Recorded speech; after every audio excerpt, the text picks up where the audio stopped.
Hello listener, আসসালামু আলাইকুম। শুভেচ্ছা জানাচ্ছি, আমি নীরব। আজকে আমি আপনাদেরকে দেখাবো আমরা আমাদের অ্যান্ড্রয়েড স্টুডিওতে কীভাবে এক অ্যাক্টিভিটি থেকে আরেক অ্যাক্টিভিটিতে সহজে প্রবেশ করতে পারি। তো চলুন আমরা আমাদের অ্যান্ড্রয়েড স্টুডিও অ্যাপ্লিকেশনটি ওপেন করে নিই।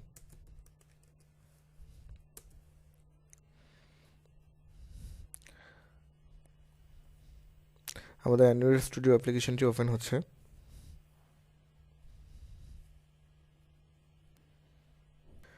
তো আমার অ্যান্ড্রয়েড স্টুডিও আমার প্রজেক্টটি অলরেডি ওপেন হয়ে গেছে। সো আমি আপনাদেরকে দেখাবো যে আমরা কিভাবে এক অ্যাক্টিভিটি থেকে আরেকটা অ্যাক্টিভিটিতে সহজে মুভ করতে পারি। সো এখানে আমি একটু জুম করে নিচ্ছি।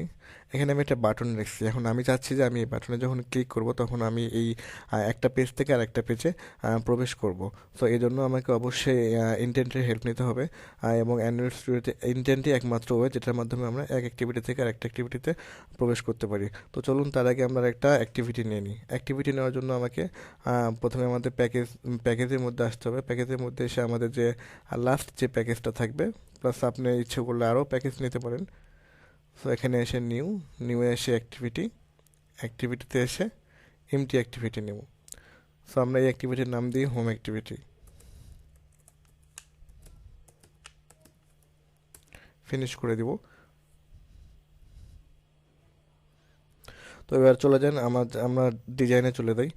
সো আমরা যখন আমাদের এক্সএমএল ফাইল থেকে অর্থাৎ ডিজাইন থেকে কোনো কিছুকে যখন আমরা স্পেসিফিক কাজ করব, অর্থাৎ যখন আমরা আমাদের ডিজাইনটাকে আমাদের জাভা ফাইল থেকে অ্যাক্সেস করব, তখন অবশ্যই সেই ডিজাইনটাকে স্পেসিফিক আইডি দিয়ে দিতে হবে। সেই আইডি ধরে ধরে আমরা আমাদের জাভা ফাইল থেকে আমরা কোডিংটা করব।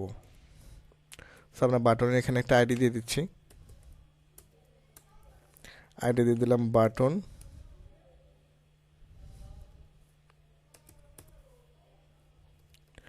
এখন আমরা এই আইডিটাকে আমরা আমাদের জাভা ফাইল থেকে অ্যাক্সেস করব।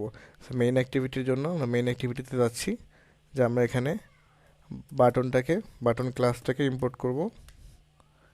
বাটন একটা ভ্যারিয়েবলের নাম দিয়ে দিচ্ছি, বাটনই রেখে দিচ্ছি আমি। আপনারা ইচ্ছা করলে এখানে আপনাদের ইচ্ছে মতো নাম দিতে পারেন। এখন আমরা এই বাটনটাকে, এই ভ্যারিয়েবলটাকে দিয়ে আমরা হচ্ছে যে আমাদের এক্সএমএল ফাইল থেকে যে আমরা যে আইডিটা নিয়েছি সেই আইডিটাকে এখানে ফাইন্ড করব। Find view by ID R dot ID dot button. এখন আমরা এই বাটন ক্লাসটাকে আমরা এই বাটন ভ্যারিয়েবলের মধ্যে রেখে দিচ্ছি। এখন এই বাটন ভ্যারিয়েবলটাকে আমরা অন ক্লিক লিসেনারের মাধ্যমে এক অ্যাক্টিভিটি থেকে আরেকটা অ্যাক্টিভিটিতে ইন্টেন্ট করব। সো বাটন ক্লিকেবল করার জন্য হচ্ছে যে বিল্ডিং প্রপার্টিস হচ্ছে যে set on click listener, new on click listener. এখন আমরা এটাকে ইন্টেন্ট ক্লাসের মাধ্যমে ইন্টেন্টটাকে একটা ভ্যারিয়েবলের মধ্যে রেখে দিচ্ছি। আমি রেখে দিলাম go to new intent. Object তৈরি করতে হবে ইন্টেন্টের। এখন হচ্ছে যে ইন্টেন্ট করার হচ্ছে ওইটা হচ্ছে যে আমি এখন বর্তমানে কোন অ্যাক্টিভিটিতে আছি সেই অ্যাক্টিভিটির নামটা দিতে হবে, দেন আমি কোন অ্যাক্টিভিটিতে যাব সেই অ্যাক্টিভিটির নামটা উল্লেখ করে দিতে হবে। সো আমি এখন মেইন অ্যাক্টিভিটিতে আছি, আমি এখানে মেইন অ্যাক্টিভিটির নামটা দিয়ে দিচ্ছি। মেইন অ্যাক্টিভিটি অবশ্যই ডট দিস দিতে হবে। তারপর আমি যাব হচ্ছে যে হোম অ্যাক্টিভিটিতে। হোম অ্যাক্টিভিটি ডট ক্লাস কিওয়ার্ডটা এখানে অবশ্যই ইউজ করতে হবে।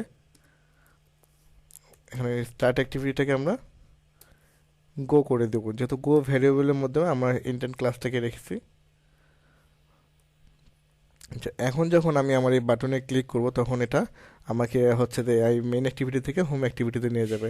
সো আমরা কীভাবে বুঝবো যে আমরা হোম অ্যাক্টিভিটিতে গেলাম? সেজন্য আমরা হোম অ্যাক্টিভিটিতে একটা টেক্সট ভিউ নিয়ে নিই, যাতে আমরা বুঝতে পারি যে হ্যাঁ আমরা হোম অ্যাক্টিভিটিতে প্রবেশ করছি। আমি রিলেটিভ লেআউট নিলাম, এটা টেক্সট ভিউ নিচ্ছে এখানে, যাতে আমরা বুঝতে পারি।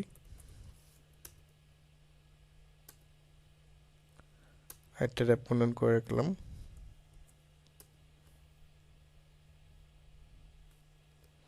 এটা টেক্সট দিয়ে দিচ্ছি, I am home activity. Text size দিয়ে দিই, একটু বড় করে দিই যাতে আমাদের বুঝতে সুবিধা হয়। আচ্ছা, গ্র্যাভিটি করে দিই সেন্টার। ওকে, অলরাইট, সব ঠিক আছে। তো চলুন আমাদের অ্যাপ্লিকেশনটাকে রান করি। অ্যাপসটিকে এখন রান দিয়ে দিচ্ছি। বিল্ড হচ্ছে, কিছুটা সময় লাগবে রান হতে।